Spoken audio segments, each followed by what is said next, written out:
ఇప్పుడు మన దేశంలో ఎక్కడ చూసినా ఒకటే చర్చ, సిఏఏ పౌరసత్వ సవరణ చట్టం. దీని గురించే చర్చ జరుగుతోంది.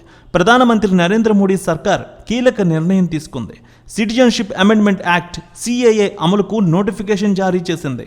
వాస్తవానికి సిఏఏ చట్టం 2019లోనే పార్లమెంట్లో ఆమోదం పొందింది. రాష్ట్రపతి సమ్మతి కూడా లభించింది. కానీ విపక్షాల ఆందోళనలు, దేశవ్యాప్తంగా నిరసనల కారణంగా అమల్లో జాప్యం జరిగింది.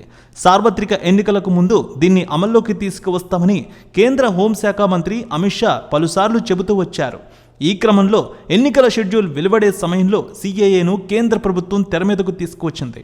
ఈ చట్టం గురించి పరిశీలిస్తే సిఏఏ ప్రకారం డిసెంబర్ 31, 2014 నాటికి పాకిస్తాన్, బంగ్లాదేశ్, ఆఫ్ఘనిస్తాన్ ఈ దేశాల నుంచి వచ్చిన హిందూ, సిక్కు, బౌద్ధ, జైన్, క్రిస్టియన్, పార్సీ ఈ 6 మతాల శరణార్థులకు భారత పౌరసత్వం లభిస్తుంది. సిఏఏ నుంచి ముస్లింలను మినహాయించారు. ఎందుకంటే 3 దేశాల్లో ముస్లింలు మెజారిటీ సంఖ్యలో ఉన్నారు. వారు ఆయా దేశాల్లో అణిచివేతకు గురి కావడం లేదు.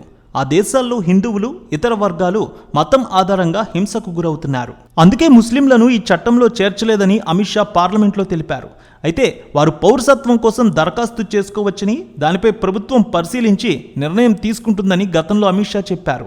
భారతదేశంలో 3 పొరుగు దేశాలు పాకిస్తాన్, బంగ్లాదేశ్, ఆఫ్ఘనిస్తాన్ నుంచి వలస వచ్చిన ముస్లిమేతర పౌరులకు భారతీయ పౌరసత్వం పొందేందుకు అవకాశం లభిస్తుంది.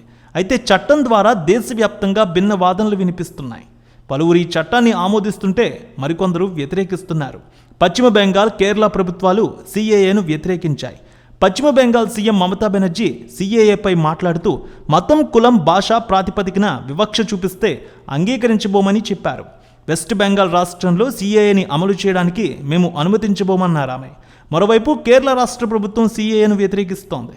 దీనికి వ్యతిరేకంగా అసెంబ్లీలో తీర్మానం చేసిన రాష్ట్రం కూడా కేరళ. ఈ చట్టాన్ని రద్దు చేయాలని డిసెంబర్ 2019లోనే కేరళ అసెంబ్లీ తీర్మానం చేసింది. సిఏఏను రాష్ట్ర ప్రభుత్వాలు తిరస్కరించే అవకాశం ఉంటుందా అంటే న్యాయ నిపుణులు చెప్పేదాని ప్రకారం ఉండదనే చర్చ తెర మీదకు వస్తోంది. రాజ్యాంగంలో యూనియన్, రాష్ట్రం, ఉమ్మడి జాబితా ఉంది. ఏ సబ్జెక్టులు కేంద్ర రాష్ట్ర ప్రభుత్వాల పరిధిలోకి వస్తాయని స్పష్టంగా ఉంది. వాటిని బట్టి చూసుకుంటే కేంద్ర జాబితాలకు వచ్చే అంశాలకు సంబంధించి ఏదైనా నిర్ణయాలు తీసుకునే హక్కు రాష్ట్ర ప్రభుత్వాలకు లేదు. మరోవైపు దేశ పౌరసత్వానికి సంబంధించింది కాబట్టి సిఏఏను ఏ హైకోర్టులోనూ సవాలు చేయలేరు.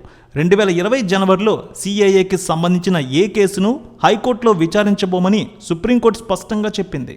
సిఏఏకు మద్దతుగా వ్యతిరేకిస్తూ ఇప్పటికే సుప్రీంకోర్టులో 200కు పైగా పిటిషన్లు దాఖలయ్యాయి. వీటిలో కొన్నిటిని కోర్టు కొట్టివేయగా మరికొన్నిటిపై కోర్టులో విచారణ జరుగుతోంది.